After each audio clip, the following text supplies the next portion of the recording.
Just a couple little housekeeping items. Restrooms. We have 2 restrooms, ladies and gentlemen, over here.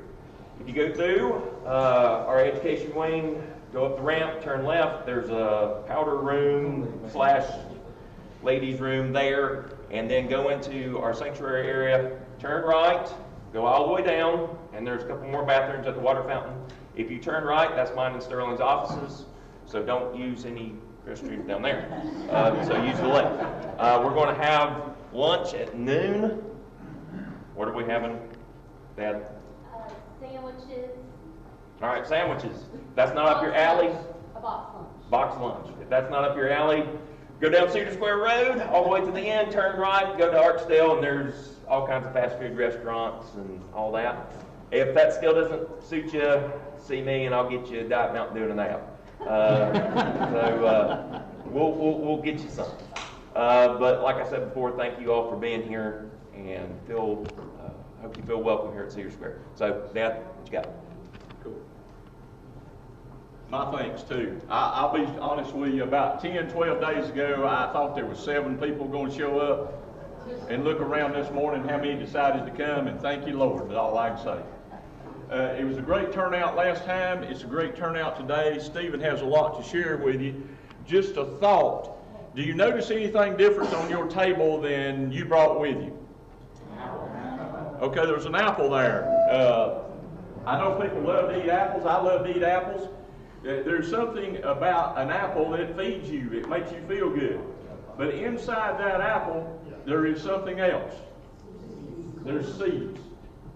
An apple can feed me, and I can make it pretty good while on it. But those seeds, I can plant those seeds, and there's 5 to 8 in an apple seed. If one comes up, and I'll get a tree. Well, somewhere in about 7 or 8 years, that tree will produce, on an average or less, around 200 apples. Well, there's going to be at least one seed that's going to come out of that apple, of those 200 apples, that I could plant again, and in about 14, 15 years, I could have 400 trees. Well, 400 trees is going to start producing around 40,000 apples. My gist in all this is, by 25 years later, we're going to be up to somewhere around 1,200,000 apples. And at the end of that period, we're going to be in the billions. When you look today and you listen to Stephen, what I'd like for you to look at is not that apple, but the seeds inside that you're going to take back and you're going to plant and you'll meet. Folks, we're at an all-time low in leadership in the church. And there's plenty of people with spiritual gifts that can be leaders in your church. They can lead in all kinds of different ways. They have the gifts to do it. But I've said it and many, many times, and most of you heard me say it. If you don't do it, it's not going to get done. If you don't take it back to your church, it's not going to happen.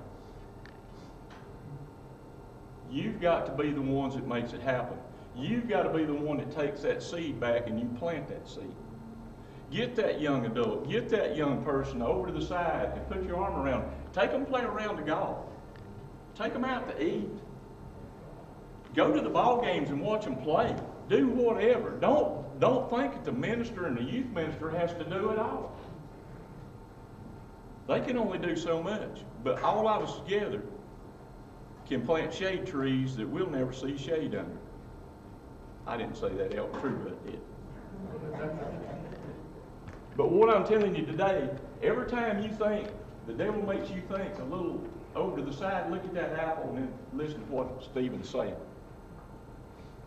And let him take you to where we need to go. Thank you.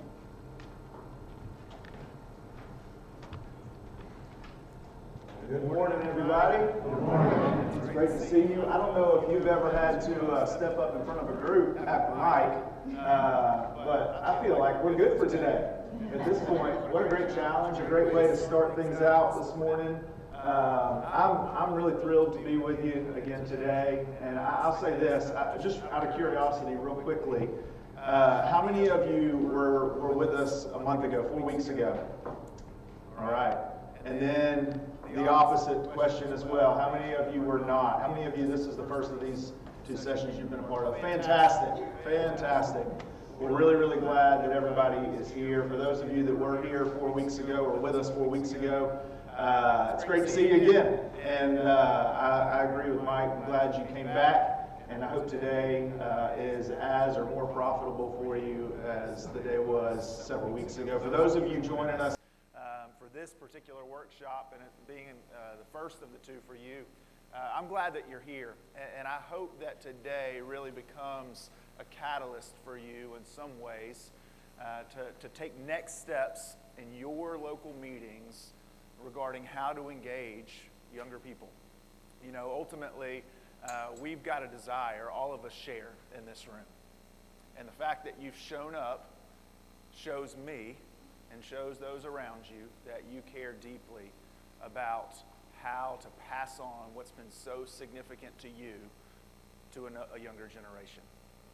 And I'll tell you, I wish there were more people in the world that shared that sentiment that you have. I wish there were more people in churches all over the world that shared that sentiment.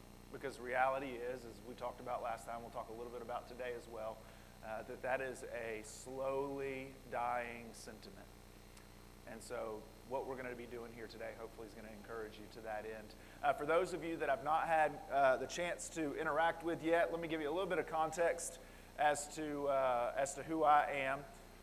There's my name and there's my family. Those are two things that might help you know a little bit more about me, but I've been a minister for the last 20 years, and it is near and dear to my heart to have the chance to be able to serve people and to love people. Some of the things that I'm most passionate about, and I shared this with some of you last time as well, but first and foremost, I'm deeply passionate about Jesus, and that kind of gets to the top of my list really, really quickly. I don't always live like it, to be honest with you. I'm a pretty normal guy like the rest of you. Or a normal person like the rest of you, but certainly that matters most to me in life.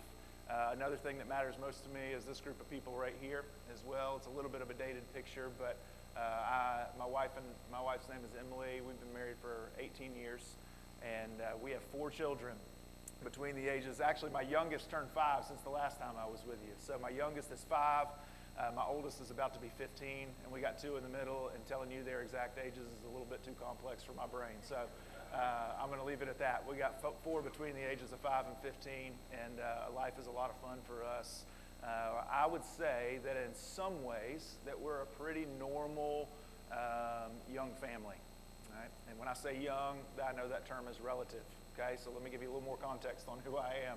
Right? I'm 40 years old, so some would say I sit right in the middle of the world. If you look at the average lifespan of an American, women naturally live a little bit longer. Makes sense to all of us in the room, I'm sure.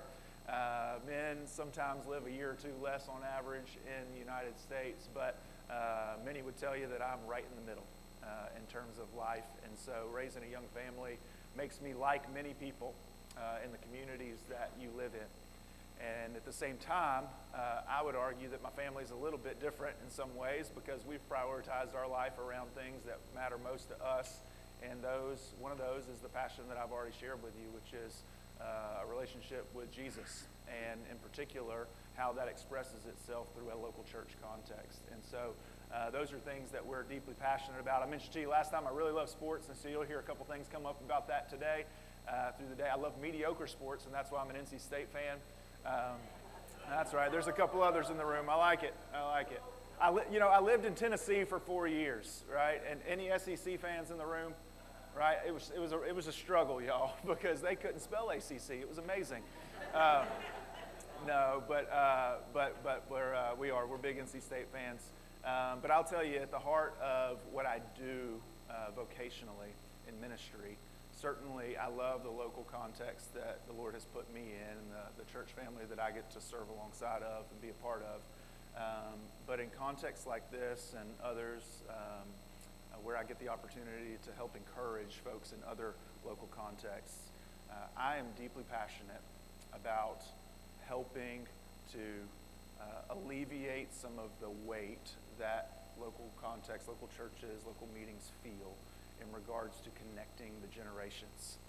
I don't know about you, but when I read the Bible, there's some things I see related to how the generations are intended to connect with one another, to learn from one another, to benefit from one another, that get me really, really excited. And unfortunately, I don't think it's true in so many places. And so it's something I'm deeply passionate about, is helping local churches to discern ways to help the generations connect. I believe that what I hold to convictionally in my beliefs about the Bible, about Christianity, I believe that they are far too central and too crucial and too eternally true to let go of and dismiss those behind me. And so at the heart of what I get to do today and in different places is to try to encourage folks. Connecting the generations matters. And it's not just a good idea for us that we've come up with. It's a good idea that God has given us that we should live in. And so a little bit of context to who I am. And so here's what we're going to do. I know we did this last time for those of you that were with us, but we got some new folks with us today. And so I'm going to give you a chance to do something right now that I'm not a fan of, like forced participation. Okay? If you've been in the small group or the Bible study where you're sitting there and you're around in a circle or whatever the room looks like that you're in, and the leader says, hey, you have to talk right now, right? That's always really uncomfortable for some people, because if somebody wants to talk, they're probably going to. Sometimes a little encouragement's great. Forced participation can be a little uncomfortable. So I'm going to give you an opportunity here, all right? If you feel comfortable with it, I would love for you, for the first couple hours that we're together this morning, to actually sit with someone that you don't know that well. To sit with somebody that you don't know that well. And so here's what I'm going to do. I'm going to press pause, all right, for about a minute. All right? And we're going to call it like an initial bathroom break, which, by the way, y'all, if you need to take a restroom break, or you just need to walk, or your head hurts, or you're tired of listening and talking and whatever, and you just need a little bit of a halftime break before it's halftime, that's all good, all right? We're not going to have formal breaks, because if everybody tries to go to the restroom at one time, we're going to have lines, right? It's going to feel like we're at the fair or at a ball game. And so we're not going to do that. So if you need to, you get up and you go for it anytime you need to. So I'm going to pause for 1 minute. And if you feel comfortable with jumping into a group with some folks that maybe you don't know that well, my guess is if I said, hey, if you want somebody at your table that you don't know that well to raise your hand, everybody would raise their hand. All right? So I'm giving you a natural opportunity to make that move yourself. We'll take just a minute, give you a chance to do that, and then we're going to jump into, again, getting to know some folks a little bit better around your table. So we'll take a 1 minute break real quick and let you move, okay?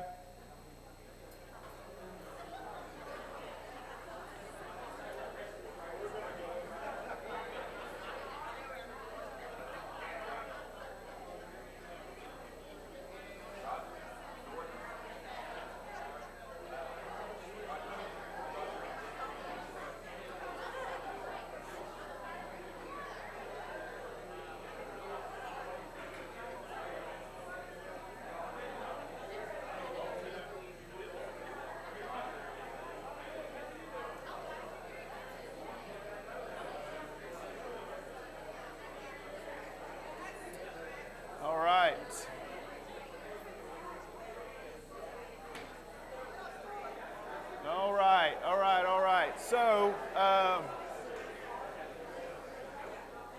y'all are loving getting to know each other already.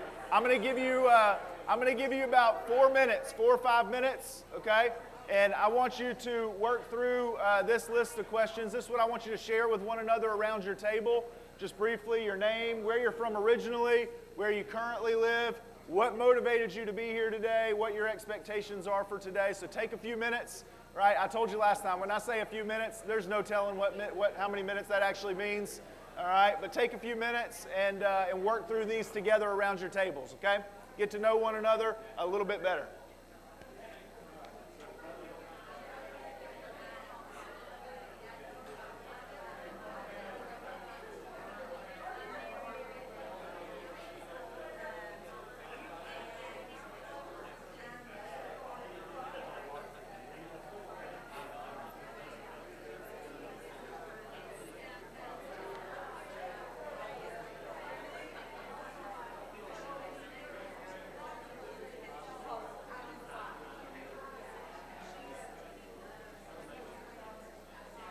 Is there Get them moving.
Here's your 1 minute warning. 1 minute warning.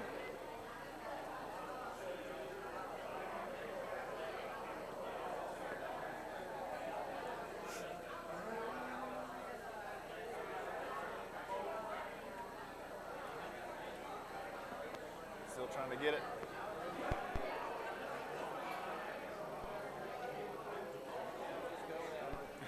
It'll be all right on my end again. No problem for me.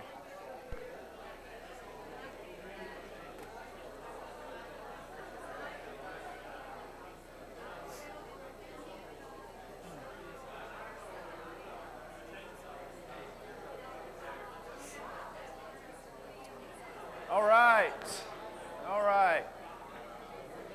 We'll bring it back in now. I love the fact, right, that some of you just made a move. Some of you just made a little bit of a shift to a new table, and the room got louder, all right? Let me use it as just an illustration for us real quick, though, okay? You know, part of what we're going to do today is I'm going to share some things with you that hopefully are helpful for you, right? Give you an opportunity to learn a little bit from me. But the beautiful thing about this room, and I would argue the beautiful thing about being together with others in a context like this, is that there is so much, there's ample opportunity for us to learn from one another. Right? Today, you are not just sitting in a room learning from a person.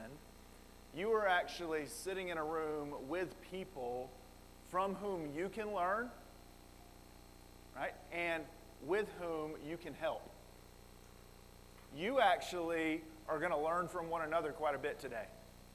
And I want to encourage you with that. There's something good. And sometimes when you diversify your setting a little bit, right? You get out of your normal environment. You get with a group of people you're not always with or always most comfortable with, right? Sitting with some different folks. It can actually help you to learn even more. So let me ask real quick, at what table, all right? I want to find out who connected, who's sitting with somebody that geographically live currently the furthest apart, all right? So who at a table, tell me how far apart you live from one another. Back here. That's pretty far away from North Carolina. It's almost next to it, but. All right, what we got here? Okay, Baltimore, Maryland. Can anybody beat Baltimore? How far apart somebody is at the table? All right, y'all give them a hand over here then. That's right.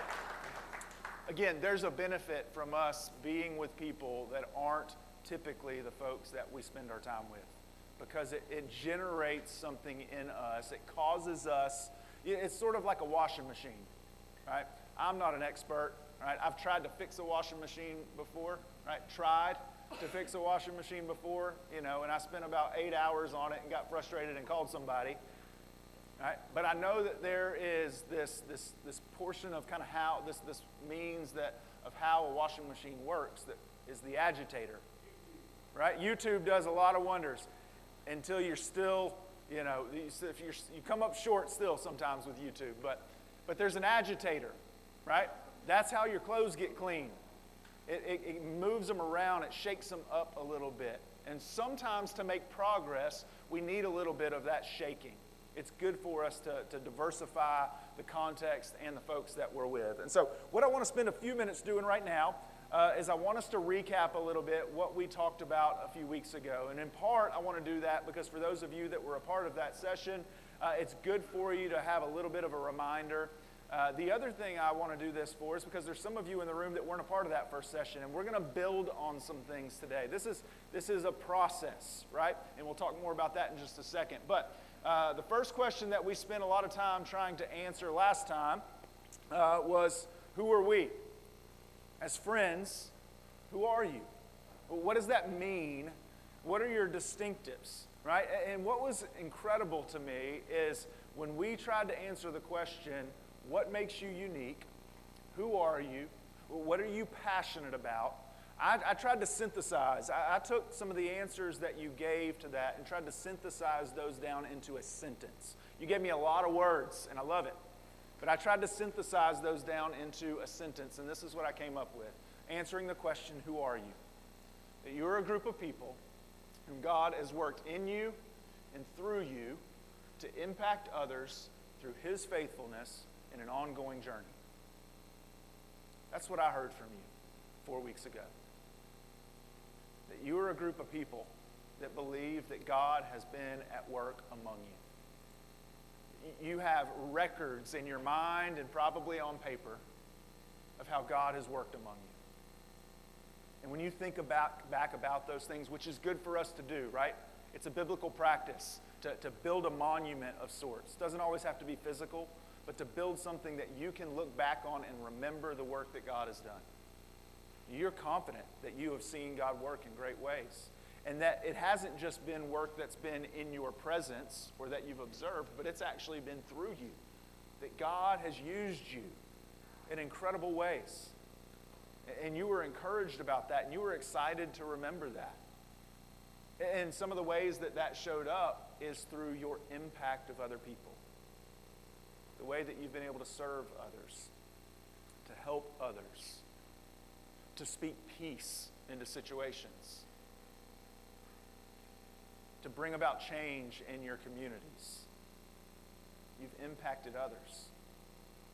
And what I loved, maybe the most of all of it, is that you attributed that it was God's faithfulness that was at work through all of that. It was Him that was at work.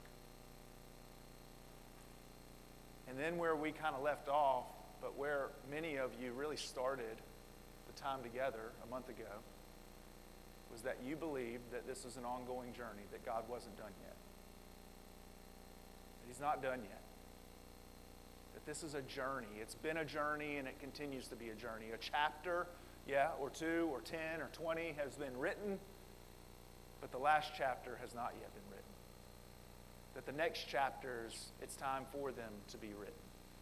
And that this is a journey that wasn't done yet. You shared with me some of your distinctives, and some of those included things like your peace testimony and the open worship, your desire for simplicity and equality among people, how valuable it is to you to have different types of people in leadership.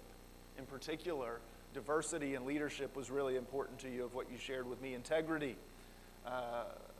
helping others who are in need.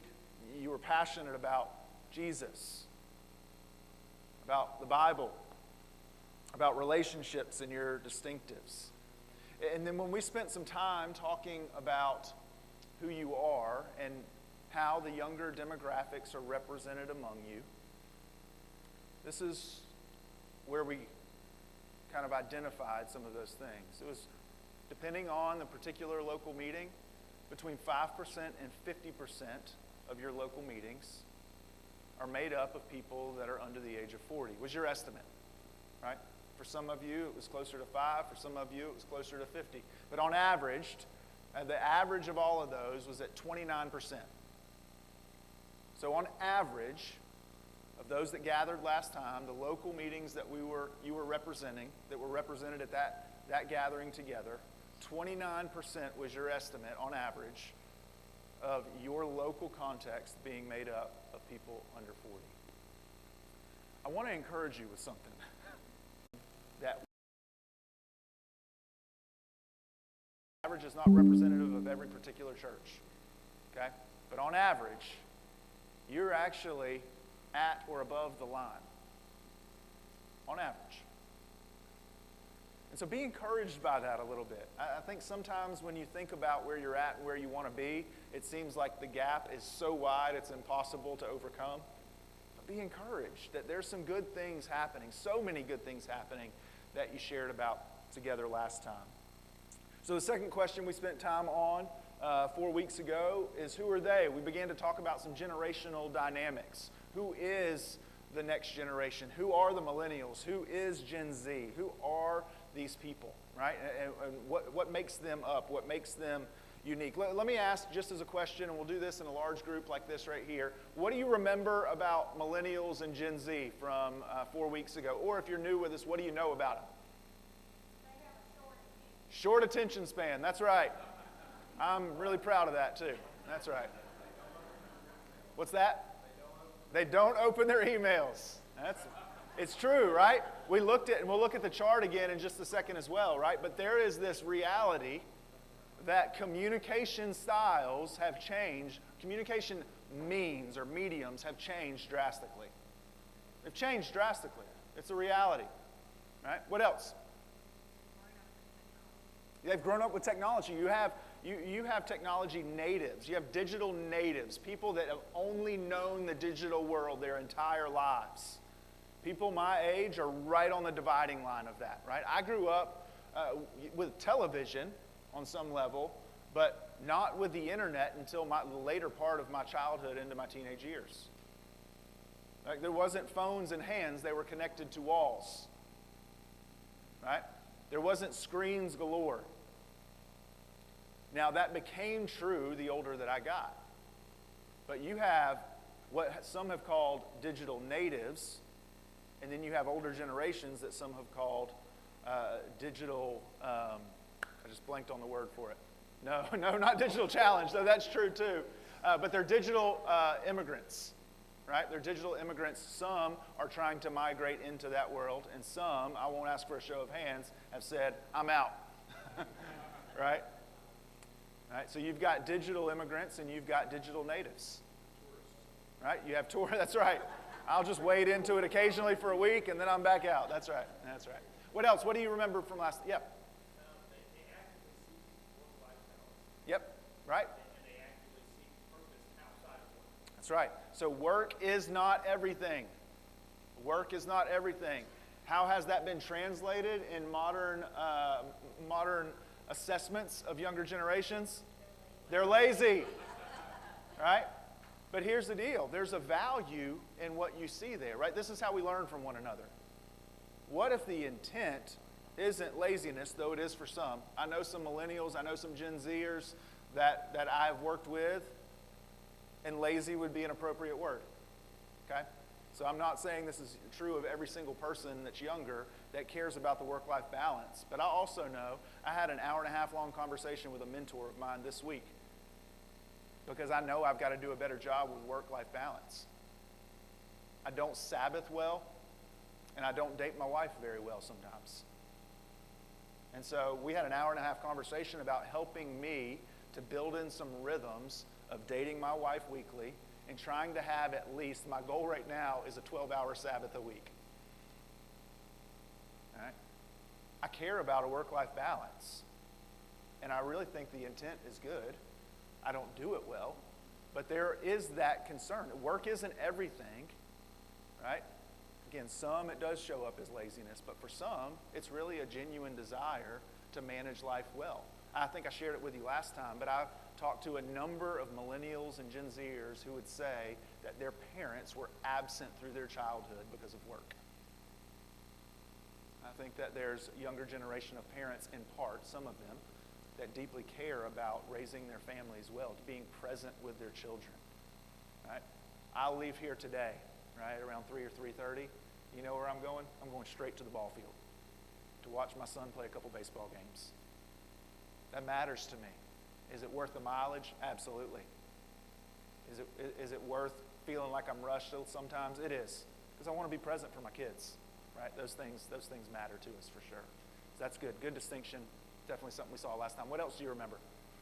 We care for experiences, not height. That's right? So experiences matter. And my friend here, right, just lumped himself in. He said we. Did you catch the pronoun? All right. Can I ask how old you are? 35 almost. So it's 34 today, 35 next month. So if you're looking to, honor this young man, there's an opportunity for a birthday coming up here next month, all right? All right? Experiences matter. Again, I have dear friends, several, that have said, and my wife and I have tried to buy into this a little bit as well, that for gifts, you know what we've started doing? Trying to do experiences together. When it comes to Christmas, hey, what if we got tickets to go see 2 spring training games in March instead of buying toys and candy? Right? Experiences matter. Right? Experiences matter significantly. What else? I read this week that 50% of Gen Z are not religious. Yes. And the numbers seem to be growing rapidly in the wrong direction, I would argue. Gen Z, if you didn't hear what she said, right? She read this week, Gen Z, 50% non-religious. Okay? One of the things that my kids and I do on the way to school each morning, when we're in the car together, we've got a different thing that we pray for every morning, Monday through Friday. So Monday is family, Tuesday is people that are in need, Wednesday we pray for the world. And we've got a book that's called Pray for the World, all right? And it's a little bit dated, so the information is outdated a little bit in it, but it goes through, I don't know if it's every country in the world, but I think it is. And it gives some statistical data about that country.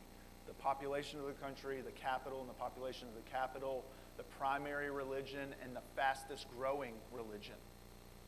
And it's fascinating to me that every week, each one of my 4 kids works through prays for a different country. And so 5 different countries are prayed for on Wednesday morning in my car each week.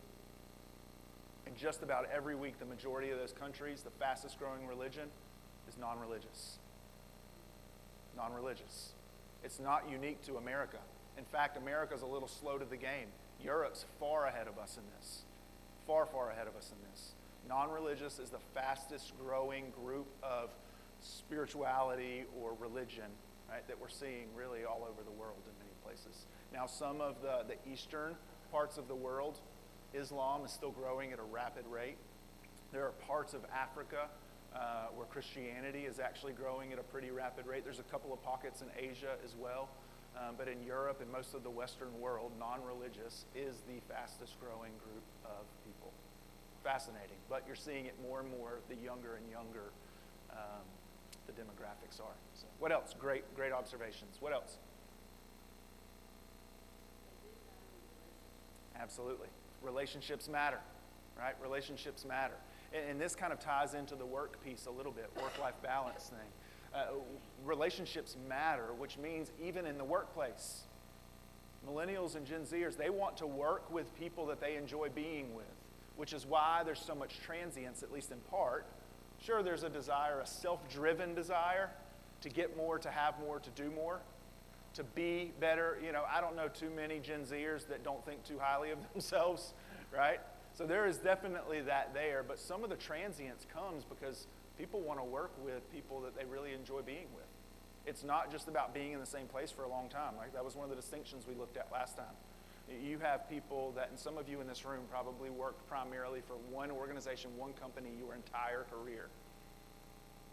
Just totally uncommon, totally unfound among Gen Zers, even early in their careers, right? The average time that someone shifts a job that's in their 20s is like 1 to 1.5 years, I think now is where it's at. People just don't keep jobs for very long. They move on quickly. And so part of that is driven by a desire for relationship. We want to have meaningful relationships. The work-life balance thing sometimes is informed by a desire for relationships. And some of what we're going to talk about today, and we alluded to last time, is the importance of relationships at the center of our struggle to connect with younger generations. I would say you can have the most beautifully put together strategy in all the world. And as we'll see in a little bit, if you don't have a genuine love and meaningful relationships, that strategy is going to be really good at probably getting you nowhere. Meaningful relationships are central to this. What else? Maybe one other? I think they are looking more, the concept of being faded Yep. more than our generation. You didn't hear that term Yep. as much That's right. as you do now. That's right. That's a fair. Great observation. So if you couldn't hear, she said, there's this concept, this desire of being fed, right? Of wanting to receive. And now, again, I think, and we talked about this distinction last time we were together. Some of you that are older in the room, you probably wanted that but never asked for it because it just wasn't normal. You didn't go begging for somebody to help mentor you or develop you. You just learned along the way as best you could, much by observation. You were probably far more intuitive than younger generations. You probably learned through observation much more quickly than younger generations.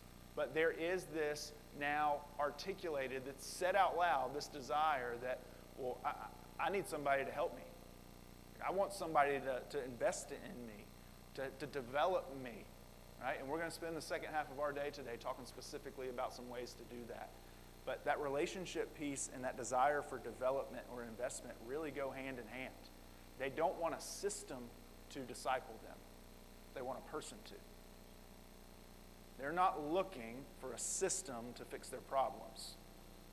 They want a person to, right? Think about the cause-driven nature, right? Against systematic breakdowns and for development and this is the most overused word, I think, and it drives me crazy, but often it's called this, an organic means of developing people.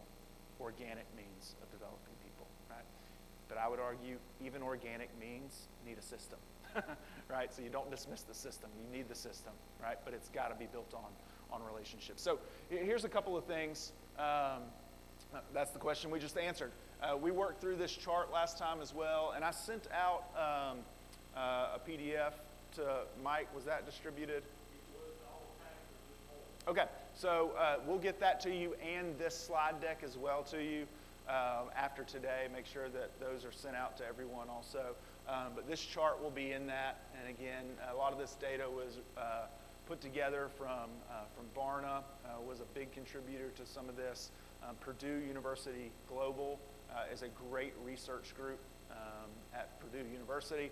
And so you see some of that here, but that's where a lot of this derived from. But we worked through this a little bit and saw some of the movement, right, from the traditionalists through Gen Z and how things have really transitioned. One of the places where we saw it the most is what they're motivated by. You have respect, recognition, and long-term value among the traditionalists. You fast forward over here, and you got personalization, individuality, creativity. There's no respect, right there. Diversity, long-term value, it's trumped by diversity, a desire to be with different people, to be cared for, right, as a person.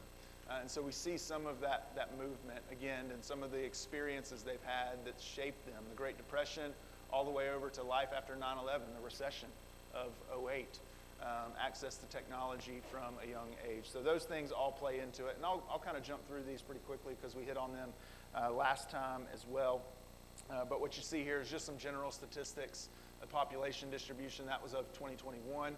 And you see that millennials have taken over as the largest group. And I think my understanding is that Gen Z will take that over very, very soon if they haven't yet. And, you know, these numbers actually change every day. Did you know that? They literally change every day. So statisticians and researchers keeping up with it is really, really difficult. And then our current workforce, this is from a couple years ago as well. But millennials making up the majority of the workforce, which means this. Do you catch that? People between the ages, depending on, right, what did we work from last time here? You see the years of millennials born 1981 to 2000. Right, so those people that today are between the ages of 23 and 43 make up the majority of the workforce. I wonder how hard that is for some of us to get our heads around. 23 to 43-year-olds make up the majority of the workforce. I think, and now granted I'm in that category, but I think it's most often my mind defaults to thinking that the workforce is made up of people like me.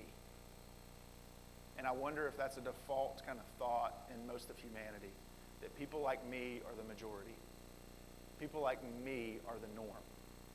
But the reality is, research and statistics show us that that's not always the case, right? And this is where some of our struggles with, a lot of struggles in our culture can kind of come from. Just quickly, more general statistics that we talked about last time, 15% of millennials, 25 to 35, are living with their parents, right? Some of you last time affirmed that because it was true in your life currently. You're experiencing that, but again, willing to do it. Why? Well, because it's a means to a different end. 52% of Gen Z in the United States are non-Hispanic whites. I think I shared with you last time, it's predicted that by the year 2040, non-white, right, as a larger group, will be the majority in the U.S. The U.S. will be majority non-white by the year 2040, most likely based on current trends. And I would say by 2040. It's much more likely that that's going to be closer to 2035, as more recent reports are suggesting. Okay? Think about that. With diversity is such a value for you, which it clearly is. Diversifying leadership, right? The ground is level at the foot of the cross is one of my favorite sayings in the world. It's so true among you. In the way that you do things, right? This is an opportunity, I think, for you as well. A lot of stress, a lot of time online, delaying marriage and families, certainly seeing that, specifically as it relates to the church. 45% of millennials say families attended religious services weekly growing up, which is fascinating when you think about the number of millennials that aren't in church, right? Which is the great majority of millennials are not in church. Yet nearly half of them grew up going to church as a kid. Gen Z, 9% identify as atheists. So that's a big distinction, right? Be really, really clear. Non-religious and atheists, very different, okay? An atheist is someone that adamantly says there is no God, okay? But 10% of people under the age of 23, 10% of people under the age of 23 right now, based on these statistics, say there is no God, right? We've got an uphill battle. In many ways. Millennials are the first generation in which Christians are the minority. It's true of Gen Z already as well.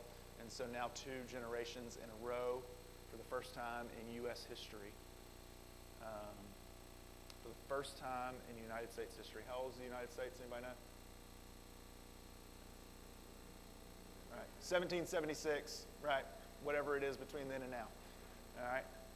It's a long time. The first time in U.S. history, you have 2 generations in a row now, but millennials were the first that are not majority Christian on paper. Now, we all know that statistics in these surveys, there's room for error, and people are more generous about themselves probably than they should be. But we see this. Again, some practices you might have seen in families and how they grew up. Gen Z is more inclined toward virtual worship than conventional gatherings. The virtual world is okay. Right? It's okay.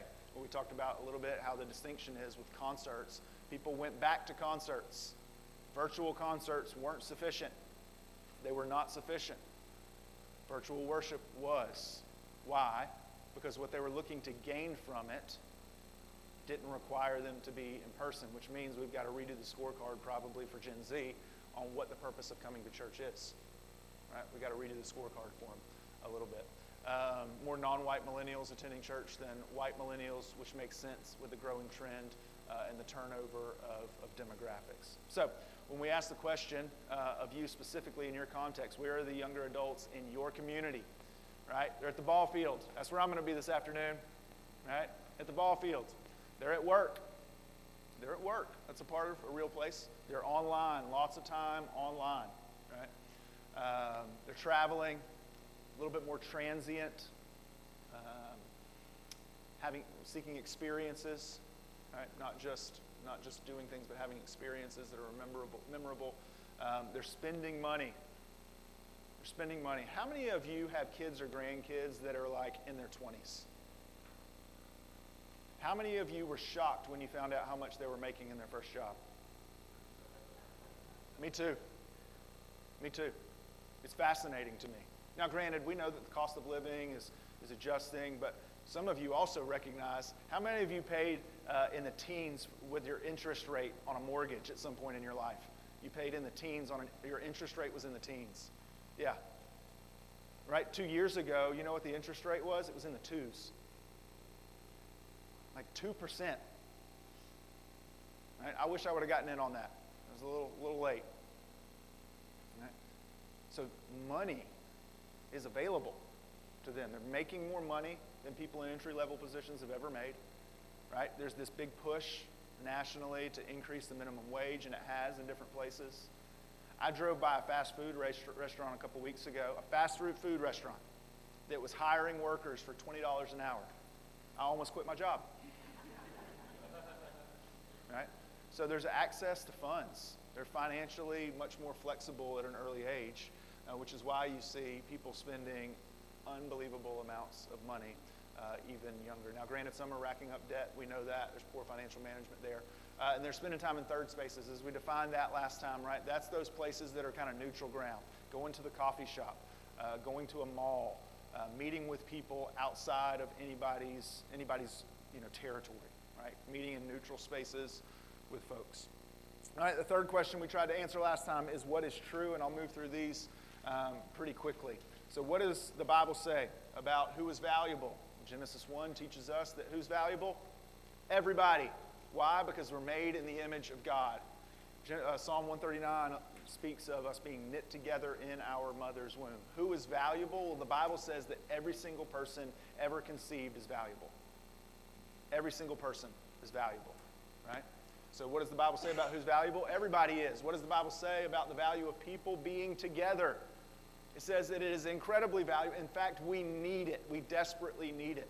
The writer of Hebrews in Hebrews chapter 10 says that we should not neglect gathering together. Do not neglect gathering together because we need to be together. It's good for us to be together. The psalmist, or Proverbs, what we see from Solomon here in Proverbs 27 is iron sharpens iron, right? We need one another. We need one another. There's a value of people being together, as the Bible teaches us, that there's also a value of the generations connecting. The illustration I used last time is where I went to NC State, and so what I know is NC State football. And in NC State football games, what happens is one side of the stadium starts yelling red, the other side of the stadium starts yelling white, and then they go back and forth and back and forth and back and forth, and then everybody just starts screaming at the top of their lungs, right? And in Psalm, what we see in Psalm 145 is a picture like this. One generation commends the work of God to another, and the other responds with rejoicing and speaking of the work of God among them. And you have this back and forth in Psalm 145 that grows and grows and grows, and there's a crescendo to really screaming out, to praising loudly the name of God. And then I would argue from there, it's like a locker room speech that then it's time to go to work, right? You build one another up with this commending of the work of God to one another among your generation, such that it crescendos in causing us to go out and be faithful. You see that there in 2 Timothy 2 and Titus 2, which we're actually going to talk a little bit about today. There is this call to invest in the younger, for the older to invest in, to develop, to disciple the younger as well. So that's a little bit of a recap, a real quick recap of what we took 4 or so hours, 5 hours to talk about last time, okay? And so we've covered a whole lot of ground in about 30 minutes. And so I'm going to pause there before we go any further. Are there any questions or additional thoughts that you've had since last time about some of what we talked about when we were together last? Yes? Communication with the younger generation. Since the last time I found, between my husband and I, we have 6 children, and I am bad to put them in a group chat, being an old person thinking I'm getting the word out. And my kids in their 20s seem to not know anything. And I asked them about it, and they said, oh, we don't read group chats. Nothing important comes in a group chat. And I'm like, what? So is that true? Or is that just my 3 lazy kids? No, I don't think it's... How do you really feel about it? I don't think it's unique to you, right? In case you couldn't hear, the question was, and she's seen with her kids, that group text, group chats, don't actually get the information to them because they've said that nobody reads those. There's never important information that comes through them. I would say it's not universally true of everybody, but I would say what I have found is typically a group chat is chatter more than it is information that's super important. And so, like, for example, this may sound bad, the small group that I'm a part of, right? The community of people that I meet with on a regular basis, me and my family, to study the Bible and to kind of encourage one another. Right, we've got a group chat. I silenced it on my phone. These are the people that I'm closest to in the world. And I silenced it on my phone because, I'll be honest with you, I don't really care who's bringing what to eat tonight when our small group meets. I'm not really all that concerned with where we're meeting. I'm really hopeful that somebody else is going to figure out what my kids are doing during that. I'm going to show up. I know when it happens, it's on my calendar, and I'm going to show up. But I silenced it. Now, do I look at them? I do. But I silenced it because I don't want the ding, ding, ding, ding, ding, ding, ding, right? Amen. And so I would say that's not universally true of people, but oftentimes where there's a lot of chatter, it's easy to start to dismiss those. So if we're wanting to reach this generation, do we not send out group emails to them? So there's a difference. So I mean, emails generally are beginning to be read less and less and less and less. You may have seen that anyway. But I would say the more personal it feels, the more likely it's to be reciprocated. And so just think about what we've talked about, how relationship matters so much. And so if I feel like, again, I'm a millennial. If I feel like I'm just a part of your system, or, I'm going to quickly check out. I don't want to be a means to your end. That may be a selfish motivation, but I don't want to be a means. So what I want is something personal. So if somebody sends me a direct message, right, a one-on-one text, or calls me, or stops me and says, hey, I want to meet, I'd like to sit down and talk with you, I'm much more apt to respond quickly. So for example, the folks that I work with, I've communicated with them, hey, if this is the priority of how I want you to communicate with me. If it is unbelievably urgent, call me. The next on the list in terms of urgency would be to text me directly. Okay? Beyond that, some kind of a group communication or an email is going to come next. And so for me, that's how I'm going to prioritize communication, because I know when it's that direct that you need to call me, and leave a message, by the way, because I'm not calling you back unless you leave me a message, right? Then I know that matters to you. And so I think some of it, it's unnecessary and probably unfair, because I don't think, like, your intent as a mom is actually to communicate and be helpful. But the way it's perceived sometimes, again, right or wrong, is that if it's group, it's chatter more so. I started just copying and pasting it as individual. Yeah. Well, so like, I'll give you an example. So at my church, this is how we follow up with visitors, with guests. We have done away with, we still send like a generic kind of email that says, hey, glad you were here. But we now make a personal phone call to everybody that visits. And part of the reason that we do that is because, one, have you ever been on the receiving end of that? It feels pretty good. It feels pretty good. Sometimes we forget what it feels like to be on the other end of it. The other is people are much more responsive. And so what we do, here's a strategy for you, okay? Here's a strategy for you. We call them. And the strategy that we've learned is, you can do it at a different time if you want. What we found, the drive time on the way home. So I can get in my car, and I've got 2 guests that I'm following up with. And I'm going to call them, and you know what's going to happen? They're not going to answer. They don't recognize my phone. But I'm going to call them, and I'm going to say, hey, my name's Stephen. I'm a pastor. Thanks for coming this past week. I just wanted to hear about your experience and learn more from you. So here's what I'm going to do. I'm going to call you back at the exact same time tomorrow from this number. And 80% of the time, they answer the next day. Right? Because they know who you are at that point. They know why you're calling at that point, and there's a receptivity to it. And so that's a strategy, right, designed around how people are beginning to communicate more and more. I saw two other hands, one back here. You kept yours up the whole time, so I'm going to go to you first. I experienced the same thing yesterday. Yep. When I sent her a detailed email or an attachment, I sent her an answer. That's great. Yep. There you go. It's good, right? But what you're learning to do, and again, it's inconvenient, right? Learning a new way, a new system is always inconvenient.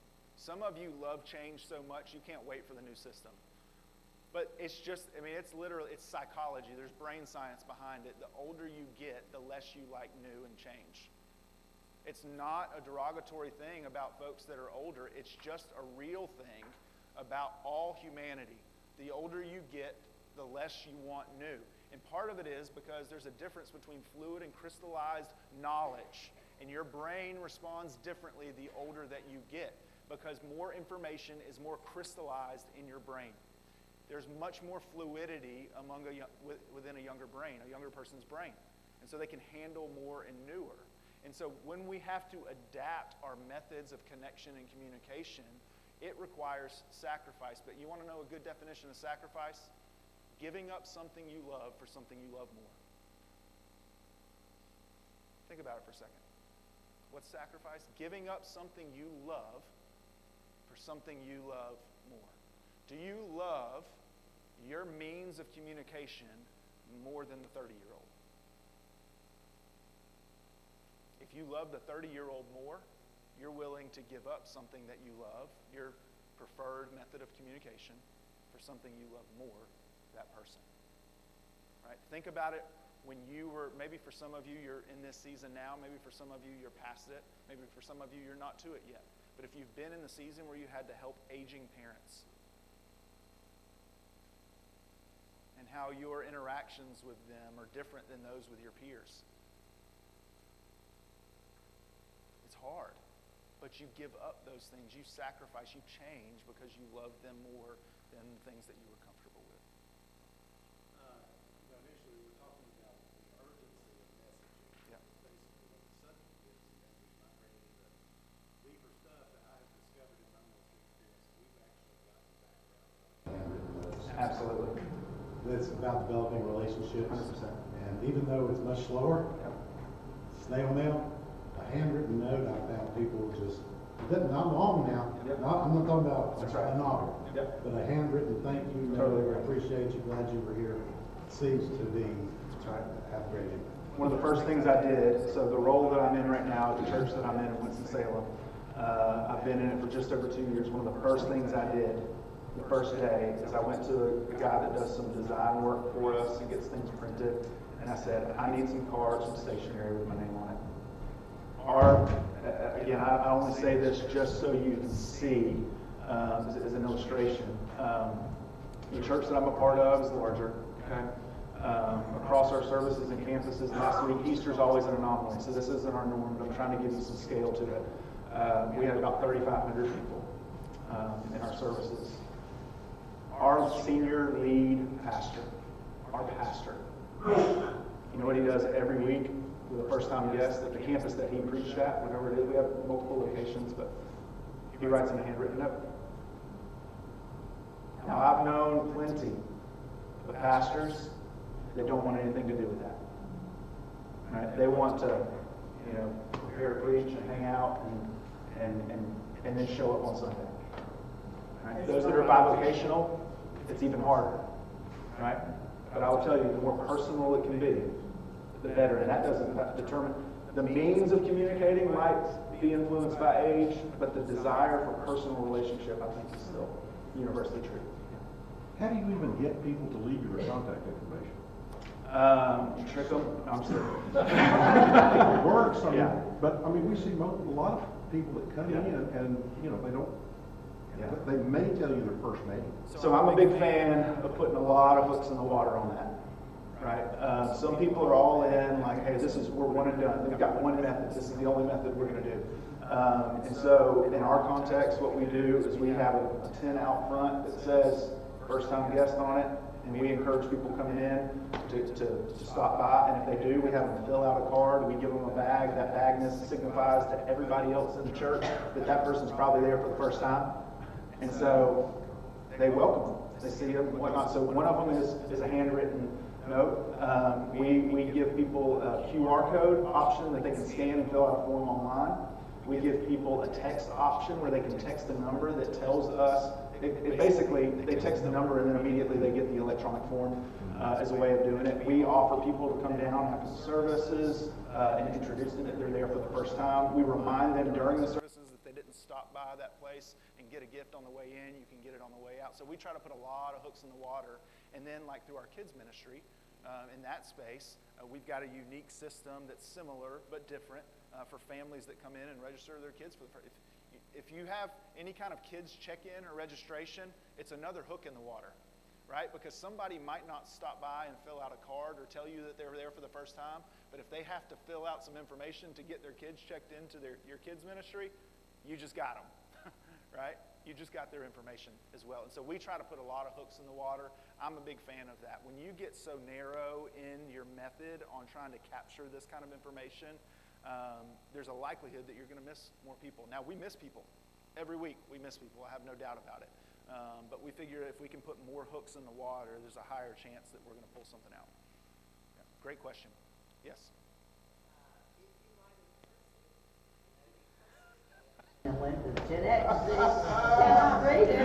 Oh, all right. I gotta ask you. You're 34 years old. Do you know how to write in cursive?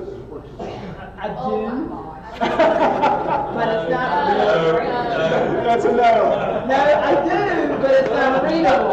It's not readable. That's fair. So I will tell you, despite the fact that I've kept going to school for way too long, all right. Whatever. I've got pieces of paper on my wall that say I'm smart, but the reality is I was never good at school. I learned cursive and I could do it, but it's less efficient for me. For those of you that really like to write in cursive, it's more efficient probably for you. I've got a one that's about to be 15, and he's really good at cursive, and he went through a season in elementary school, but he only wrote in cursive, right?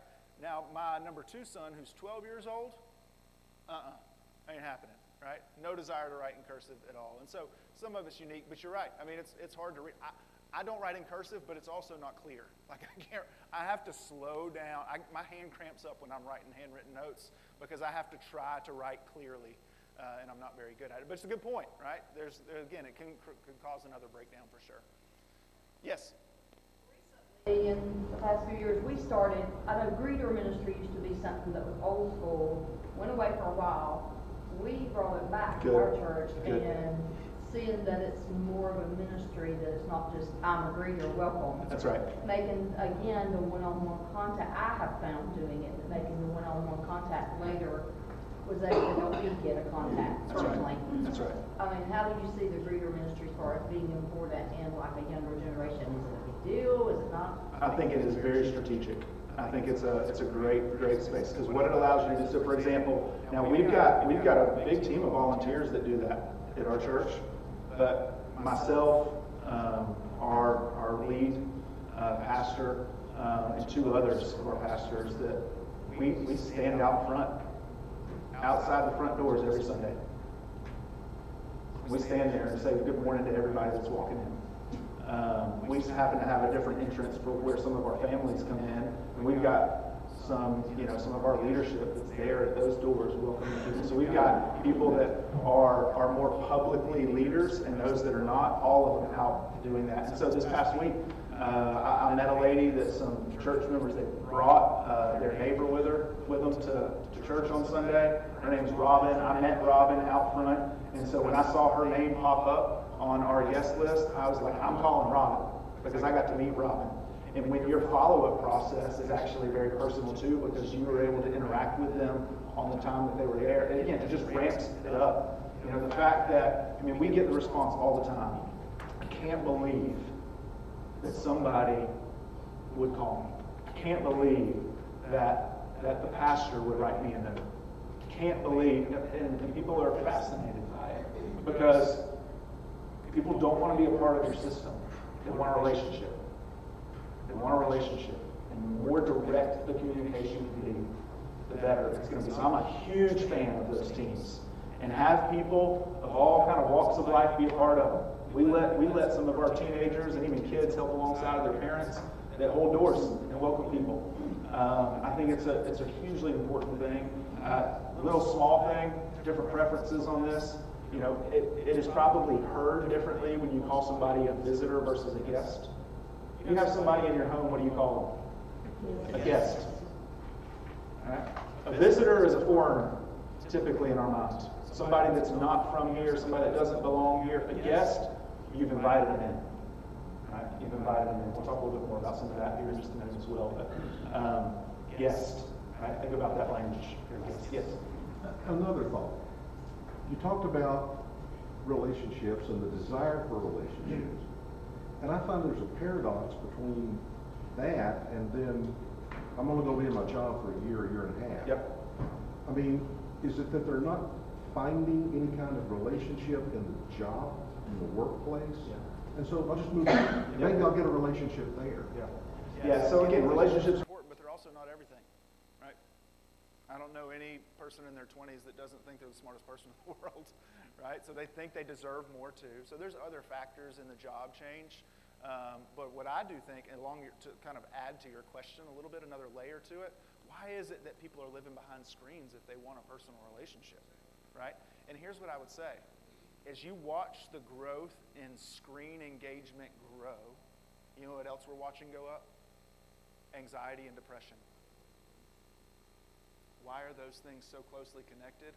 Is because we're trying to get something that we need and honestly want, relationship, through a means that we can't actually get it.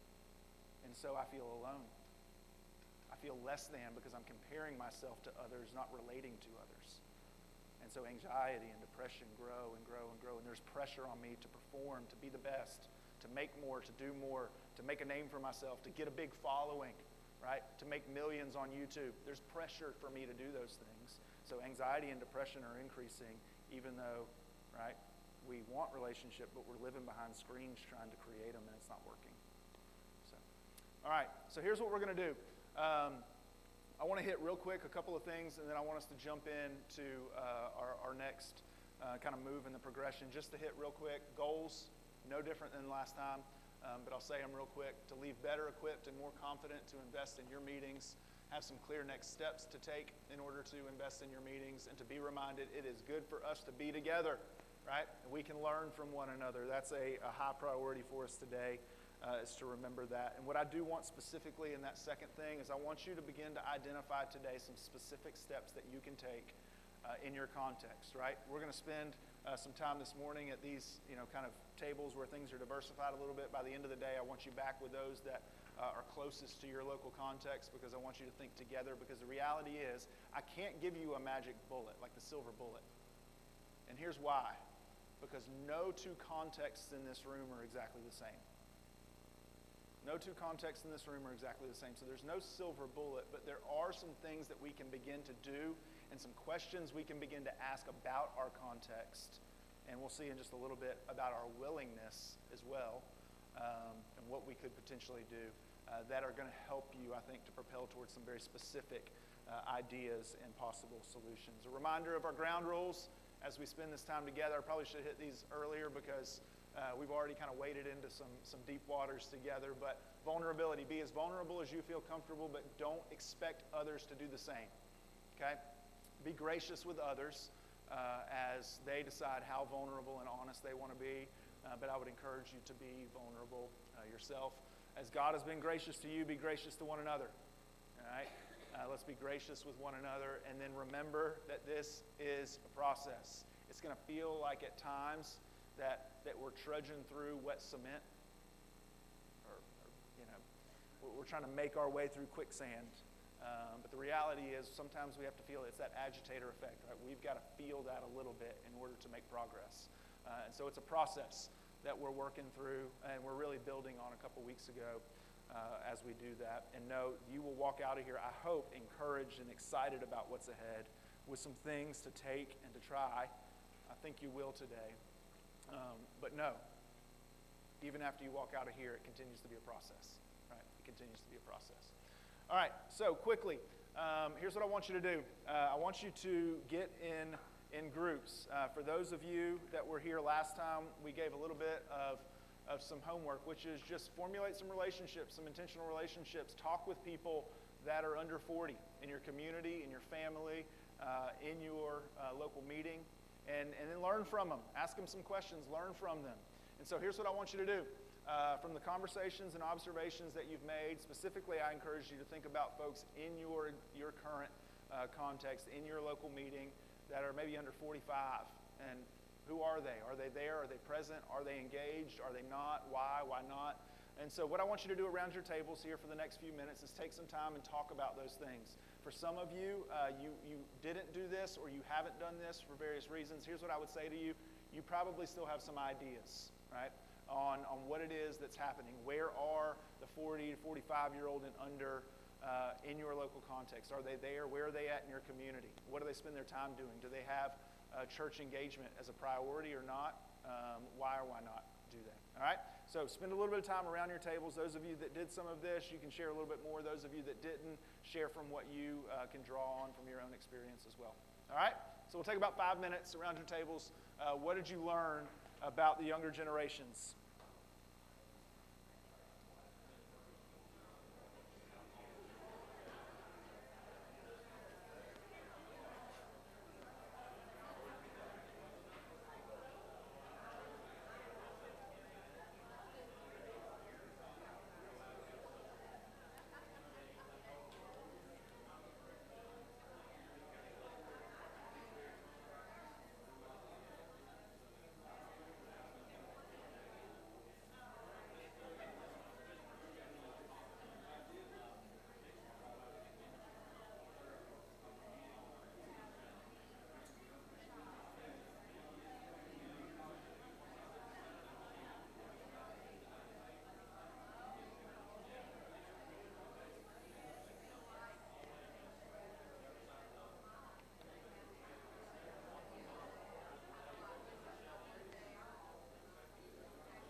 preacher of the church, with Bible, brand new Bible, not some used, brand new. Makes ends, preachers change. Thermos is much, I mean, yeah, you're spending 25, 30 bucks on stuff, yeah, you're spending in church. Yeah.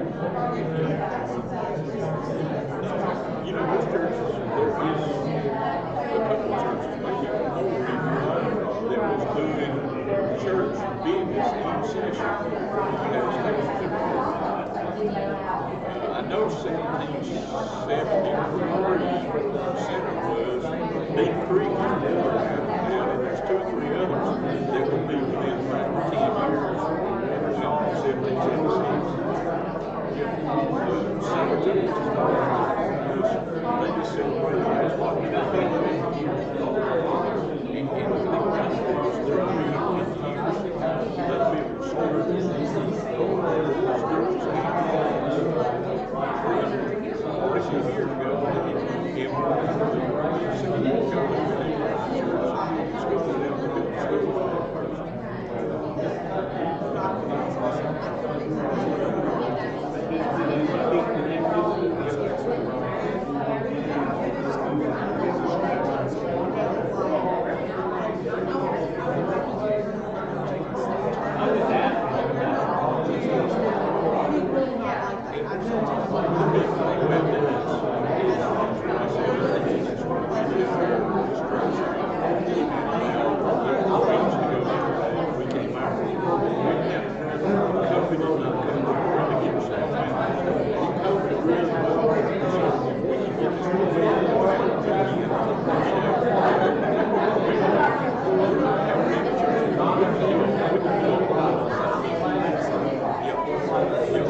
We don't have to necessarily get around to every table. I think just in the interest of time, we won't get to every table. But I would love to hear from some of you about some of the things that you've learned over the last couple of weeks, and specifically through conversations and observations. Not just now. Some of you have been doing your own research too, which I love. I think it's fantastic. Google has given us access to a lot of things. Here's what I would tell you: Google isn't always right either. All right, Google isn't always right. One of you last time I think shared how there's a lot of different perceptions of friends.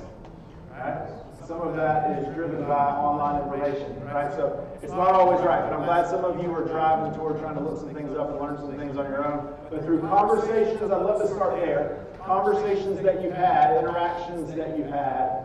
What are some of the things that you've learned about those 40 and under? What you got?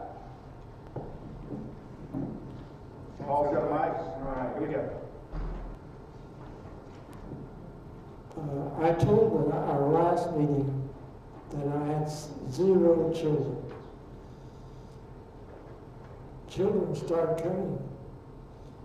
And I'm happy to say the church has responded with teaching Sunday school classes for these children. That's awesome. Right away. Awesome. Awesome. I think we can all applaud that. Fantastic. That's encouraging. Really encouraging to hear.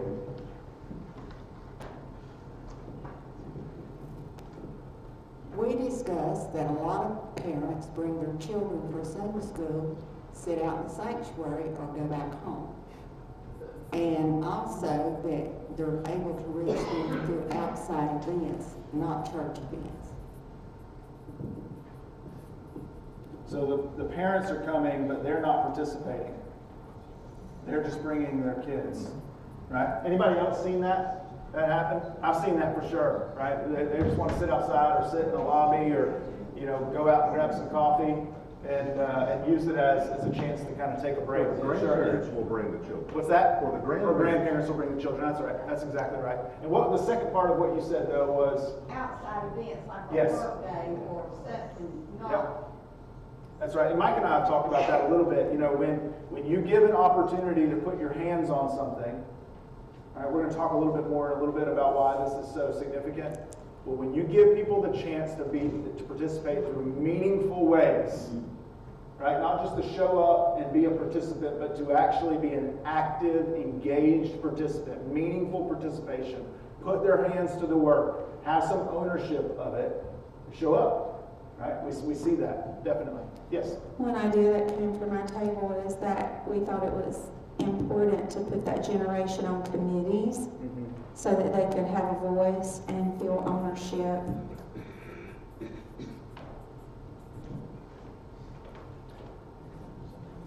Right, so what I hear you saying is that putting younger adults in leadership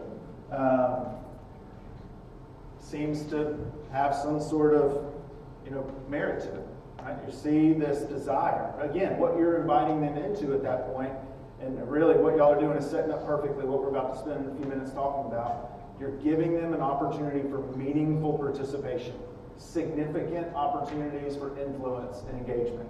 Right? Not just come and watch, not just be an observer, not just be an inactive, a static participant, but to be an active participant in something, right? It changes the game. What else? Maybe one or two more. Right here. What we discussed about was how millennials may make up over the majority of the workforce, but when you add Gen X in there, that's 67%. And Sunday morning is their one morning off. Yep. And so what you're talking about is Sundays are for rest. I'm going to write it this way because I think this is the mentality. I don't believe this. So I want to be really clear about this, Rick. Not for church. Sundays are for rest, not for church, in the minds of many young adults. That's when I get to go play golf. That's when I get to sleep in. That's when I get to go out to brunch with my spouse or with my family. That's when I get to rest. Right? Yes? I don't really need it, but I'll use it. I hate this word, but it comes up all the time. Even my oldest grandson uses it all the time, and I get so tired of hearing it. But I'm a youth minister, so we have about 30 young people in our youth group, and I ask them these questions. And one of the things they said, and I hope I don't get booed out of here, but boring. Boring. I won't go there because it's boring. So, and they're talking about all kinds of things, the way it's presented, the things that happen during it, the music, everything. They're just, to them, they say boring. Yeah. I think there's two sides. Has anybody else heard that? Or at least observed that? Maybe you've thought people feel that way. I want to ask you if you feel that way about your church, okay? By any means, I would imagine if you're here, you don't feel that way. You feel like you've got something significant to offer. But there's a couple of ways to translate that kind of feedback, okay? One of those is that they really feel that way. Like it's just not fun and exciting. Now let's go to the next level of why they might feel that way. How vastly, or how quickly, rather, has the entertainment industry grown in the last 50 years? I don't remember it off the top of my head. I looked at this several weeks ago for an illustration for a sermon, but it's like the number of zeros attached to the film industry is unbelievable when you think about the worth of the film industry. How much they're so used to being entertained in short spurts, right? Short spurts. Any of you teachers in the room, like school teachers? Yeah. Are you currently a school teacher? What grade do you teach? I teach music. You teach music in what is it? K-5. K through 5th, okay? How much time before you do something different or something to re-engage them do you have? Yeah, like 5 minutes. 5 minutes, right? So most would say it was 7 minutes like 10 years ago, and it's under 5 minutes now for people in that demographic, for that age. That's not a lot of time. And we can sit back and go, I wish the world wasn't this way. I wish they weren't so distracted. I wish their attention span was longer. But wishing for that, hoping for that doesn't change it. We've got to understand the reality of where we're at. And so part of that board comment is they really feel that way because everything else in their life is like boom, boom, boom, boom, boom. Exactly. There's another thing that I think is behind that comment too. And it actually goes back to this right here. They want to roll. They want something to do. They want to feel like they have a meaningful opportunity to participate. Right? And what I hear, you're talking about asking them questions, that's actually a meaningful way to participate. But what I've told our teams that work with teenagers is that what I want you to do is on a regular basis, get a group of them together and ask them how it's going. Ask them about the things that you're planning upcoming. Get some feedback from them. They think it's a good idea. They think it's a bad idea. They've got new ideas. They've got ways to do it differently. Because there's a couple things that happen when you do that. You get actually some buy-in from them and they want to participate and bring people with them. And two, you get a better experience for everybody else. Because you're actually getting feedback from people among that demographic, right? This is, I think, connected to it as well, in part. I think part of it is they're so used to things changing so fast, they just don't know how to sit in the same place for an hour and 15 minutes. But part of it is they want something significant to do. They want to be engaged, right? And so, you know, there's a fine line. Like in those that work with, how many of you work with teenagers in your church context in some way, shape, or form? Okay. So there's a fine line, right? That we don't want to just be entertainers. We've got something far better than entertainment to offer these kids. Far better than entertainment. But we do have to be practitioners. In order to be experts, we want to be good practitioners that know the people that are in the room, and that know how to engage them, and that think creatively about ways to do that, right? If this room was made up of mostly people 20 and under, I promise, the way long as I've been talking this morning would have been radically different. Be radically different. Y'all are far more mature, right, and refined, and you can handle a little bit more listening. But I mean, if I'm honest with you, every time I teach in an environment that has teenagers or kids in it, every 3 to 5 minutes there's a break. And that doesn't mean I go, hey, go use the bathroom. What that means is I sometimes involve humor, because it's a mental shift, it's a break. I give them a chance to sit up, stand down, look to your neighbor and say something. Tell a story that causes them maybe to lean in a little bit. 3 to 5 minutes, 3 to 5 minutes, 3 to 5 minutes. There's got to be a shift, an opportunity for them to adjust their seat a little bit, maybe lean in, engage a different part of their brain that's not been engaged. Think a little bit differently, right? Give them a perplexing question to process a little bit, knowing that what I say for the next 90 seconds isn't going to be heard if they're really thinking about it. And so thinking about knowing the audience well enough to be able to do that. So I think part of this boring thing, as things are moving so fast, we have to be, but I think part of it also is it's a desire to be, you know, engaged in different ways as well. So anything else? Maybe one more? Yes? I talked to someone who's actually a little bit over 40. Okay. But, his comment was it needs to be convenient. And so he had been in a church. They moved to this neighborhood now, and they chose to go to the contemporary church instead of ours. And I'm asking why, what do they offer? And he said at their other church on Wednesday nights, they had a dinner. So you could just go throw some money in a plate, whatever you thought your meal was worth, bring your kids. The kids went to their youth group, and then they went to small groups. And it was convenient. And they didn't do Sunday school on Sundays. That was their Bible study was on Wednesdays. And it made it easy because they came home from work, they didn't have to worry about fixing dinner. That's right. It was quick. Yeah, isn't it so funny how some things just come back around? How many of you have done like Wednesday night dinners at church over the years? And then it sort of like kind of went like this.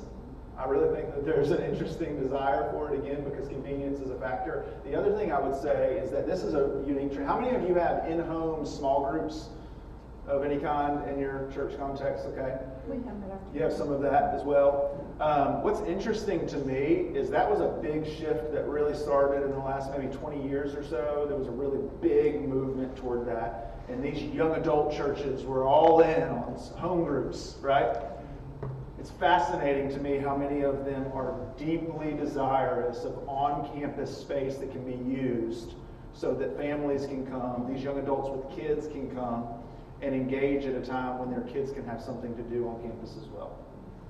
And so what's happening is you're actually, and we've seen this, is that the churches in our community that offer only home groups, we're seeing people, once their kids get to like, you know, for some preschoolers, but definitely as they get in first, second, third grade, they're wanting a context where they can be in a small group or a Bible study while their kids are in something else at the church as well. So they actually want to be back on campus, to your point. Why? It's convenience. It's exactly what it is, right? Give me a one-stop shop and I'll be there, right? Why is Amazon so popular? I can get everything I need with a click. Buy now, done, right? It's convenient. It's convenient. It's good. Good observations. All right, I'm going to jump ahead for the sake of time. We got about 20 minutes till our lunch break. And so I had this question built in here. We really talked a little bit of it last time, but I'm going to jump on ahead because I want us to spend some time talking about some research that I, in particular, have done. And now the reality is I recognize that research can become dated very, very quickly. And so I want to be fully transparent about this. I did this research for a doctoral project in 2016-17, okay, around that time. And so, I mean, we're talking, 6, 7 years old right now. And so for some in the research world, that's a long time ago. We also recognize that in every research and statistics work right now, there's this asterisk around 2020, right? Why? COVID, right? And so things have changed in different ways. So I want to be fully transparent with that. But that's what this research really comes from in many ways. And a couple things I want to share with you about the research that I did. The research that I did was really driven around asking the question, how are our local churches connecting with developing 20-somethings?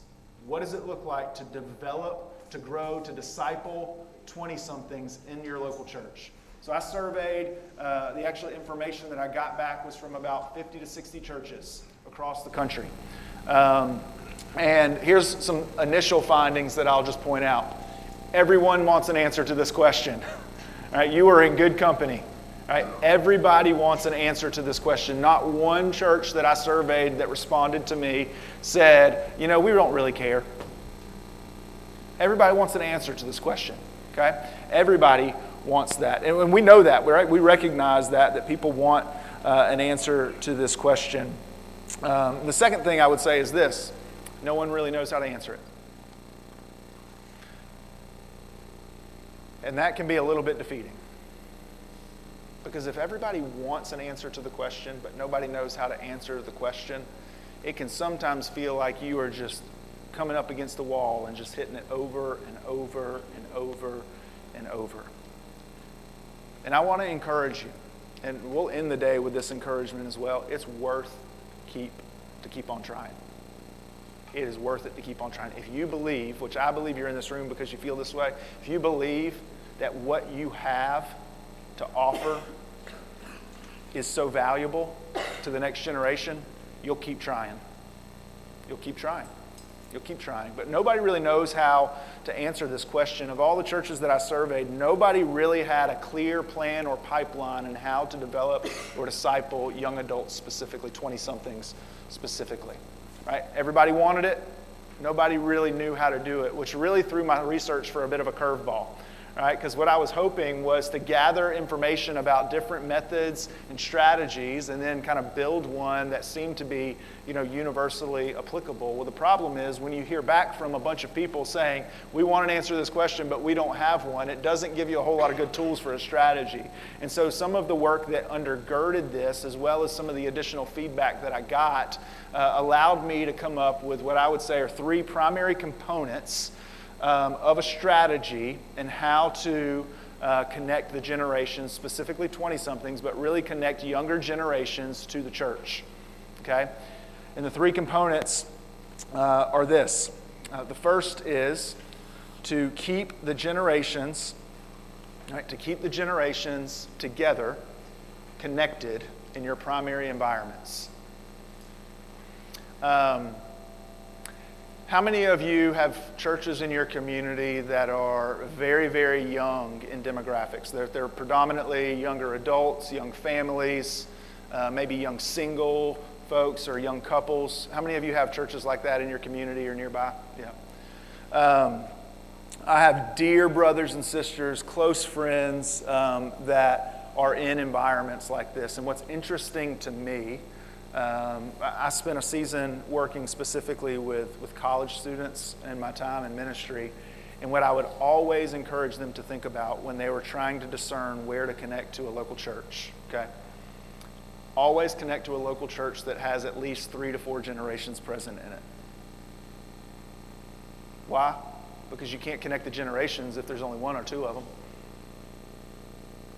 You can't connect the generations if there's only 1 or 2 of them. And when I read my Bible, I find some pretty clear instruction on how the older and younger need to relate to one another in a very intentional way and learn from one another. You can't do that in a church that is only 1 generation or maybe 2 generations.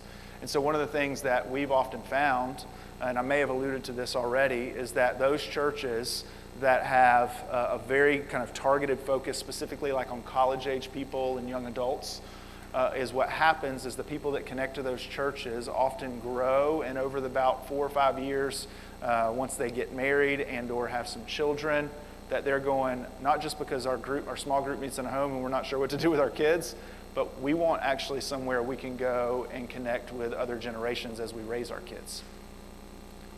People are looking for grandparents. People are looking for godparents and godgrandparents. Young families actually want and need that. And it may only show up in your mind and your observations as being they want babysitting. But you know what? If that's what they want, jump on it. Jump on it, because it's going to open up a door for a relationship really quickly. Right? It's going to open up a door for a relationship. But finding ways to keep the generations connected in your primary environments. What's a primary environment? This would be like your primary thing that you invite everybody to every week. So a weekend gathering or worship service, right?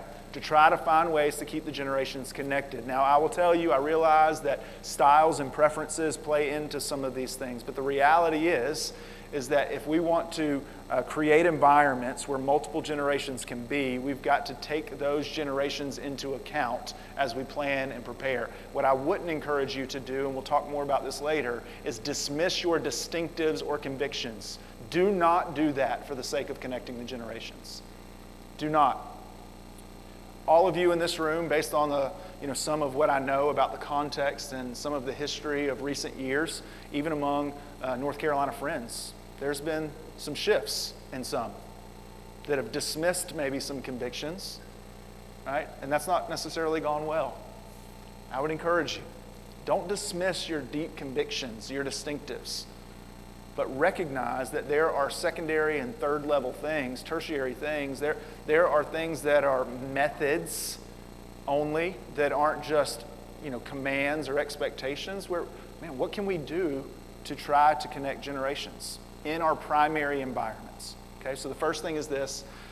Find ways to keep the generations connected in your primary environments. The second thing is this. Provide opportunities for meaningful participation. Does it sound familiar? What'd you hear? Put them in leadership. Give them opportunities to get to work, to do things. Right? Give them a chance to engage in meaningful ways. Provide meaningful opportunities for engagement. Now, here's what happens in some places. Hey, we need nursery workers. Go find the young people. They'll do it. If it's something that you don't want to do, and so the default is go find the young people to do it, how do you think that feels for them? They're going to feel it. And the workers are going to feel it more than anybody. Like, we've got to see that these are meaningful ways to participate. And so the way that we talk about those needs, who participates in those needs, and then widening that scope. What else can people do? What are other meaningful ways to participate? And we're going to talk about some of that after lunch. In your context, what are those significant roles of influence and leadership? And who is in those significant roles of leadership and influence in your church? So meaningful participation. And then the third component is this, and I think this is the hardest. To create a mechanism to connect the generations on a personal level. What have we said over and over and over again changes the game? Relationships. Relationships. We've got to find a mechanism. We've got to create a mechanism, and this is localized. I can't give you the silver bullet on this one. This is localized. You've got to discern what's the mechanism to get an older man connected to a younger man for a meaningful relationship, for discipleship, for development. What does it look like? What's the mechanism? What is the means of connecting an older woman with a younger woman for the sake of discipleship and development? We've got to determine what those mechanisms are. And I will tell you, this is the hang-up for most people, okay? Finding ways to get creative about what the kind of look and feel of a primary environment is, and different ways to, put different people on a, up front or whatever. That's not all that hard. It can be really hard in places where tradition is deep and, the music wars of our days in churches and all that. That's a real thing, I know. But it's interesting to me. I talk to a lot of 20-somethings that love hymns because they're meaningful. They're rich. And they rarely hear them in a lot of places, right? Rarely hear them in a lot of places. So I think the first part, honestly, is not all that difficult. The second part, opportunities for meaningful position, you just got to be willing to give up your keys, right? Be willing to share your keys. Give the keys to leadership, not completely away, but share them. Share the keys. The third one, that's hard. Because what's the avenue to connect the older man with the younger man? The older woman with the younger woman? And that is a contextualized question that has to be answered in your context. I will tell you there's some different ways to go about it. Some could be activities or interests. You got people that are interested in similar things. Find an avenue to figure out what those things are and connect them. Connect those people together. I think the best avenue for this is vocation. I don't know, granted, plenty of 25-year-olds think they know the world better than anybody else, for sure. But they're also looking to network more than anybody people have ever in history. But they're doing a lot of networking online. If you give them a relationship to network in, right, to learn from somebody that's in there. So you take someone that's been an attorney for 40 years and let them begin to build a relationship, an intentional relationship to develop and disciple a 29-year-old young man who's developing as an attorney. He's working, as basically a workhorse in his firm, putting in, 70 hours a week because he wants to be a partner one day. And you've got a 40-year-old partner that's going, hey, let me tell you about my journey.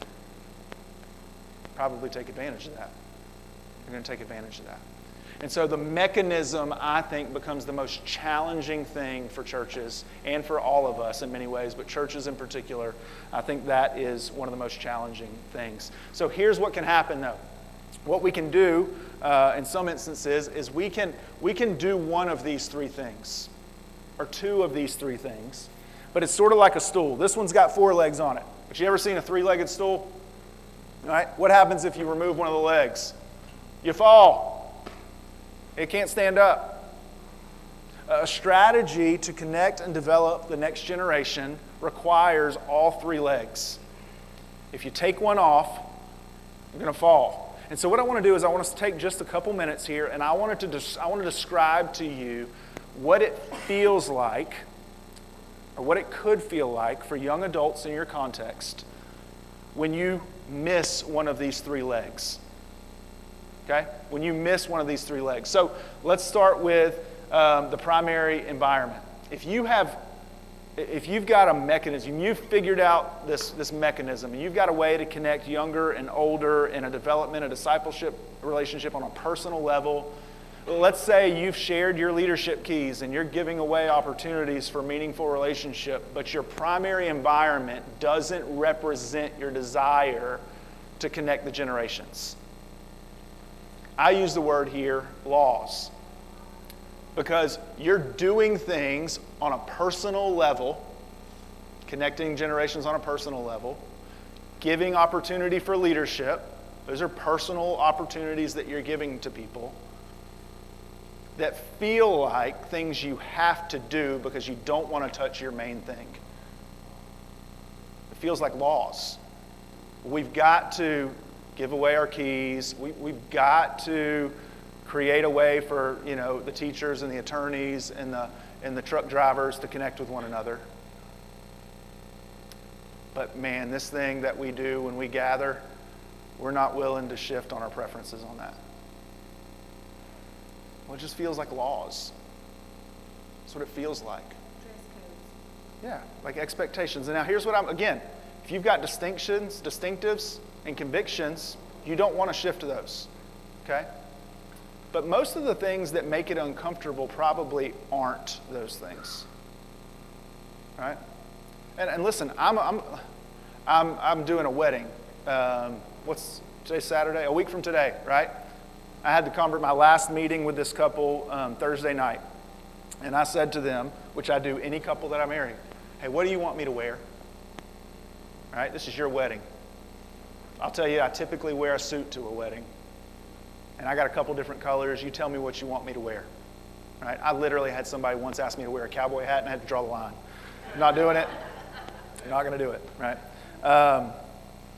But they said, they wanted me to wear a suit. I'm like, great, I'll do it. Not because, but that guy, and he is family's kin to my wife. I've known him for as long as I've known her, most of his life. I babysat him when he was like 8 years old. I've never in my life seen him wear a suit. But at his wedding, he wants one, and so he knows that there's certain environments where that's expected. He's now in pharmaceutical sales, right? He has to dress up for work a little bit when he goes into a doctor's office to sell something. But when he goes to church, he's typically got jeans and a polo or a button-up on. Sometimes he'll wear khakis and a polo. But he's got certain environments where he loves the idea of that. And so sometimes that can be a distinction for people. It's not a distinctive, it's a distinction when it's in that category for sure. So we have to ask the question, are we drawing unnecessary lines around those primary environments? Some necessary lines need to be drawn. I want to reiterate that again. We do need to draw some lines, right? I'll tell you, the quickly dying groups of churches, denominations, associations around the world, which may seem counterintuitive, but it's happening, are those that have no lines. They've got no guardrails. They've got no boundaries. I'm going to use a word that's sometimes meant politically, but I mean it theologically. They're super liberal. They're loose on everything. They're dying. And any growth that they're experiencing is going to be short-lived. Young adults want clarity. They want it, right? But they want it around those things that matter, right? Matter most. All right? So when we don't have a primary environment that connects the generations, it's going to feel like laws. When we don't have an opportunity for meaningful participation, it's all going to feel like lies. Here's what I mean by that. When you provide a primary environment that's conducive for connecting multiple generations, and you've got back behind the scenes this way for this avenue for people of different generations to connect personally on a personal level, what you run into is you've got a word that feels, I know, very, very strong, but a perception of, all of this stuff that people see kind of feels like a lie. You say you want me here, but you're not willing to let me participate in a meaningful way. Do you really want me here? You see what I'm saying? Again, it feels like a strong word. I know it does. However, when we refuse the opportunity for meaningful participation, and again, sometimes we're giving opportunity for meaningful participation, but we don't treat that mode of participation like it's all that significant. The nursery is a great example of this. We treat it like it's necessary but not important. And if we treat it that way, it's going to feel that way to those we invite in to participate. So it's not really meaningful participation, it's just participation. We've got to have avenues for meaningful participation. Otherwise, if you're not willing to let me step into meaningful participation, I think the other things are just cover up, right? Which really leads to a similar idea with when we don't have the mechanism in place, it's all for looks. A public environment when we gather, oh, cool, that's awesome. A way to let people get up in front of others and lead, oh man, yeah, it looks like y'all really care about young adults. But we don't have a mechanism for them to actually grow, to actually meaningfully develop and be discipled and to grow. It's all for looks, is the perception. Again, I am not assessing your intent, if any of this is true, right? I'm just telling you the perception that some young adults often feel around these ideas. And so when there's no mechanism, it's going to feel like it's all about the optics for you. It's all about the optics. Right? How many of you have worked in a business environment where the optics matter significantly? Right? Those things matter in the business world. What's it look like? Does it look like we're trying to do something meaningful for these people here? Right? Unfortunately, it's true, but that shouldn't invade the church world. Right? If you go back up to the second one here, where it's I won't ask. Sometimes there's environments like on boards of directors and companies, leadership teams in different organizations where there's people in the room and they're only there so that you can say they're in the room. Their voice doesn't matter. They're just there because you need to hit a quota maybe, or you need to be able to say that you've got these people in the room. Right? That's what it feels like to be on the other end of trying to connect with the next generation when they feel that way. Like, I'm just here because you needed a token young adult. You needed somebody to make it look like, there's something significant happening.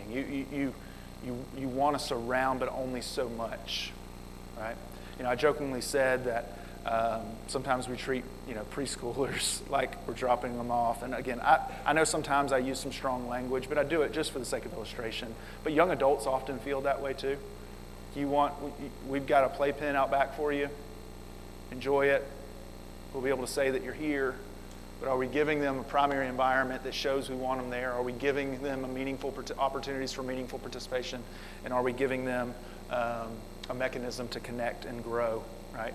I'm gonna take 4 more minutes. I know it's after 12 o'clock. Is that all right? 4 more minutes so we can get to a good landing point. And I want to fill in some blanks for you there on the back. Let's see here. So what I'm saying is this, that when we have all 3 of these things in place, the primary environments, the meaningful participation, and the mechanism for connection, what we are demonstrating to younger adults is that we genuinely care about them. We are communicating something significant when we adapt our environments within reason to demonstrate we want multiple generations there. What I would not encourage you to do is to go throw everything out that's tradition and just introduce only the new, okay? Because that's not connecting the generations. That's dismissing a generation. That's not the solution.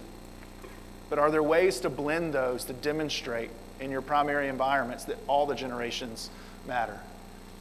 Providing meaningful participation, sharing your keys to leadership, a mechanism for connection where you can let the older develop and disciple the younger. When that happens, it demonstrates a genuine love. But here's the deal.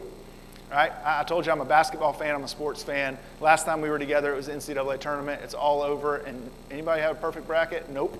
Right? That was a crazy one. But I want you to think about it for just a second. If a coach shows up and they have a deep, deep, deep love for their team, Man, every player knows this coach cares about me. They've got my best interests right in the front of their view. They're going to sacrifice for me. And the coach walks into the locker room, and his pregame speech is, I love you. And you know, because you've spent months, maybe years with this coach, that he really does. And then he says, all right, let's go get him. And there's no strategy. It's probably not going to end well. The same thing can be true on the other side of it. If he comes in and he's like, all right, guys, listen up. Nobody talk. I know you got things to say, but I don't care. Here's the X's and the O's. This is what we're going to do. This is our strategy. What player is going to be motivated without knowing that that coach has their interest in mind? Now, see, what we need is both of those. Genuine love and a specific strategy is what helps us have potential for engagement. Genuine love, which is shown by those three things: primary environment that connects the generations, meaningful participation, a mechanism for connection of the generations on a personal level. That's how we show genuine love. And then developing a specific strategy, which is what we're going to spend our afternoon talking about. That's where there is potential for engagement. All right? Somebody, you said bless you. I thought you said question. All right. We're going to take a break, okay? And we're going to eat some lunch. We have instructions. Wonderful. We do. All right. This is the strategy. That's right. Okay. So we've got box lunches from Chicken Salad Chick, and you have the option. So hence show and tell. You're going to have to read. Sorry. Jan has made some signs. Hopefully that'll help you. We've got them organized. So you have the option of a sandwich, okay? They're all with croissant bread. And you can do the chicken salad, the turkey pesto, or the turkey club. And then there are some that are just a scoop of chicken salad, so if you're more carb conscientious, I'm not so much. But, you know, there's some with no bread. So keep that in mind also. And it's all going to come with a side option of pasta salad, and it'll be marked as well in this column for those on the side. You're good. Okay? It'll be pasta salad, the broccoli salad, or fresh fruit. And then Jan has also provided bags of chips. That'll be first on the table. In your box lunch, there is also a little cookie and some silverware. But if you're extra messy or just want a backup napkin, they're also by the chips. $10 is the price, and there's a basket at the end. If you don't have cash, make your check out to Cedar Square, and everything's going to get finalized through the end. So there you go. Thank y'all, and I guess I'll let Michael James pray. Dear Heavenly Father, thank you so much for this morning. Thank you for Stephen and being willing to show his genuine love for you and to us. We now ask that as we go have some lunch, to bless us sinners,